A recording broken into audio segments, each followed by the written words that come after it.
Bonjour, je suis ravie de vous trouver pour ce premier épisode officiel. Vous avez peut-être écouté ma présentation dans l'épisode 0. Je souhaite aujourd'hui, dans ce premier épisode, avec émotion, vous partager un événement tiré de mon expérience de colonie de vacances. Pendant mes premiers stages d'animatrice, c'est une réflexion spatiale et visuelle pour commencer, qui ne demande aucun matériel et très peu de préparation, vous allez le voir. On pourra l'appliquer à l'école, à la maison et partout. Dans la classe, c'est vrai que le mobilier, vous avez sans doute remarqué qu'il était adapté à la taille des enfants. J'ai intitulé cet épisode à sa hauteur, puisque dès l'entrée à la crèche ou en classe, vous avez vu que les chaises étaient vraiment au ras du sol, les tables, les banquettes, tout ça était à taille d'enfant.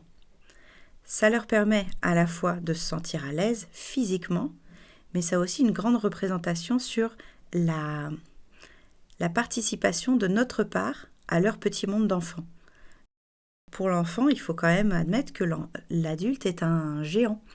Il est parfois obligé de lever la tête et de se bloquer le cou pour arriver à nous regarder dans les yeux. Donc, pour forcer un petit peu sur cette nuque, il n'est pas complètement opérationnel et il n'a pas toujours envie de nous regarder dans les yeux pendant qu'on lui parle. Ça pourrait être donc à nous, adultes, de descendre de cette position de hauteur et de changer un peu le rapport de force qui s'installe avec l'enfant. Au lieu d'être dans un niveau symbolique de verticalité, le fait d'écraser un peu de toute sa hauteur l'enfant et son vécu, on va se mettre à son niveau d'importance, à son niveau de discussion.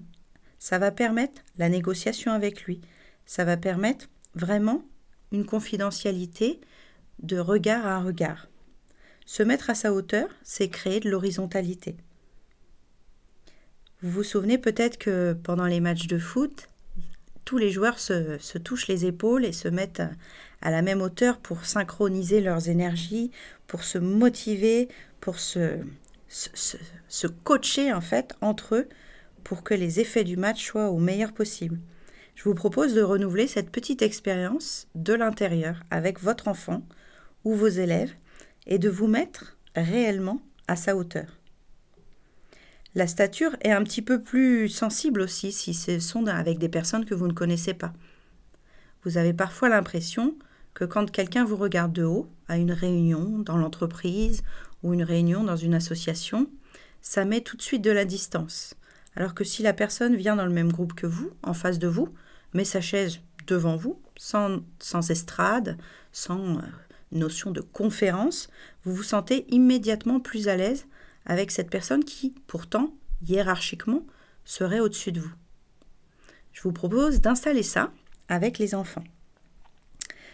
Cette horizontalité, c'est vraiment amener l'égalité et le respect dans le dialogue. On reconnaît une valeur à son idée. La parole de l'enfant devient importante pour nous et le débat devient possible. C'est une sorte d'ouverture à son avis, à sa vision de la vie et à sa confiance également. Donc vous allez peut-être me dire, c'est quand même pas évident à mettre en place. Donc effectivement, la première fois que j'ai eu des élèves de 2 ans, s'est posé quand même la question de comment faire pour se mettre à leur hauteur. Parce que passer un grand moment à genoux ou à 4 pattes, c'est quand même pas très pratique pour une maîtresse. Donc, c'est vite installé l'idée de s'asseoir sur le tapis, à côté d'eux, ou de placer un tout petit tabouret à côté de leur activité, à côté du tapis de Lego, à côté de leur puzzle, ou même un coussin de type yoga, si vous avez ça à la maison. Et en classe, on peut aussi, bien sûr, déplacer sa chaise tout au long du groupe ou des activités. J'ai des collègues qui ont un tabouret à roulettes, par exemple. Donc, elles se déplacent dans la classe avec leur petit tabouret à roulettes. Et ça m'est arrivé, pour tout vous dire, de m'allonger à plat ventre, même en salle de motricité, avec une élève qui était en train de faire un petit train de voiture et qui, quand elle m'a vu ça, était à la fois soulagée et surprise que je puisse me mettre à sa hauteur au sol pour voir son travail de près. Donc ça crée une vraie connexion avec l'enfant et ça marque un vrai temps de qualité avec lui. Ça, on en reparlera souvent, vous verrez. Descendre à son niveau, ça augmente un peu sa satisfaction, donc d'être compris, de se mettre un peu dans sa version du monde à lui. Et puis, ça apaise la situation uniquement avec le physique. Ça veut dire que le fait de descendre à son niveau, de se mettre à sa hauteur, il n'y a presque pas besoin de rajouter du verbal dedans. Ça fait déjà son effet rien qu'avec le corps.